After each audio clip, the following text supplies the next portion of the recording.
शादीशुदा बोनी की बीवी मोना ने श्रीदेवी को अपने घर में दी थी पनाह। सहेली के पति से इश्क लड़ाकर श्रीदेवी ने दिया था धोखा। मोना को हो गया था श्रीदेवी के लिए बोनी की फीलिंग्स का अंदाजा। मोना से छिप नहीं पाई थी पति बोनी की दिलफरेबी। बरसों बाद बोनी कपूर ने तोड़ी अपने एक्स्ट्रा मैरिटल अफेयर पर चुप्पी। जी हां, पहली बार अपनी और श्रीदेवी की खूबसूरत लेकिन कंट्रोवर्शियल लव स्टोरी पर बोनी कपूर ने चुप्पी तोड़ी है। श्रीदेवी के बारे में बात करते हुए बोनी ने बताया है कि कैसे जब शादी से पहले श्रीदेवी उनके घर में रहने आई थी तब मोना कपूर को उन पर शक हो गया था। मोना ये भाप गई थी कि उनके सहेली और पति के बीच कुछ तो चल रहा है। अब ये बात तो किसी से छिपी नहीं है कि बोनी कपूर और श्रीदेवी की लव स्टोरी भले ही कितनी भी खूबसूरत हो, लेकिन इसी के चलते श्रीदेवी पर घर तोड़ने वाली औरत का टैग लगा था। शादीशुदा और 2 बच्चों के पिता होने के बाद भी बोनी कपूर खुद को श्रीदेवी के इश्क में गिरफ्तार होने से रोक नहीं पाए थे, तो बीवी मोना को तलाक देकर बोनी ने श्रीदेवी के साथ अपना अलग घर बसा लिया था।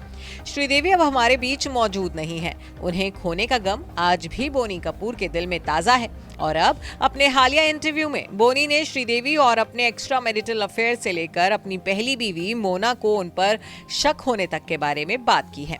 बोनी कपूर ने बताया है कि कैसे जब श्रीदेवी शादी से पहले उनके घर में मेहमान बनकर रहने आई थी तब बोनी की हरकतों की वजह से मोना को उन पर शक हो गया था। बता दें कि एक दौर था जब बोनी कपूर की पहली बीवी मोना कपूर और श्रीदेवी अच्छी सहेलियां हुआ करती थी। इसी नाते मोना ने अपने घर में रहने के लिए श्रीदेवी को जगह भी दी थी, लेकिन सहेली के लिए यही प्यार मोना की शादीशुदा जिंदगी पर भारी पड़ गया था। बोनी ने बताया है कि शादी से पहले श्रीदेवी उनके घर पर रुकी थी। उस वक्त वो उनकी केयर करने की हर संभव कोशिश करते थे और मोना को ये सब दिखता था। वो समझ गई थी कि उनके पति के दिल में क्या चल रहा है। इस बारे में बात करते हुए बोनी ने कहा है कि मुझे दोषी महसूस होता है, लेकिन मैं अपनी पत्नी और अर्जुन की मां मोना के प्रति बहुत ईमानदार था। वो अच्छी तरह जानती थी कि श्रीदेवी के लिए मेरी भावनाएं क्या हैं। दरअसल हमारी शादी से काफी पहले ही श्रीदेवी इस घर में रह चुकी थी। जहां तक उसका संबंध है, मैं कई चीजों के लिए अपने रास्ते से हट गया, इसीलिए मोना इसे देख सकती थी। बोनी ने अपने इंटरव्यू में यह भी खुलासा किया है कि न सिर्फ मोना बल्कि उनकी मां भी बेटे के दिल का हाल जान गई थी। यहां तक कि बेटे और बहू की शादी बचाने के लिए उन्होंने श्रीदेवी को बोनी को राखी बांधने तक के लिए कह दिया था। बोनी ने कहा कि मेरी मां श्रीदेवी के लिए मेरी भावनाएं देख सकती थी। रक्षाबंधन के दिन उन्होंने राखी वाली पूजा की थाली श्रीदेवी को दी और कहा कि बोनी को राखी बांध देना। श्रीदेवी बस कमरे में चली गई और मैंने उनसे कहा, चिंता मत करो, परेशान मत हो, इस थाली को यहीं रख दो।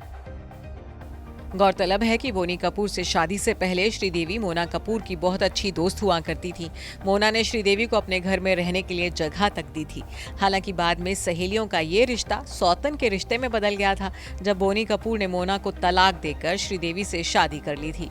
इस धोखे को मोना बर्दाश्त नहीं कर पाई थी, तो वहीं बेटे अर्जुन कपूर भी लंबे वक्त तक अपने पिता से खफा रहे थे। Bureau report E24।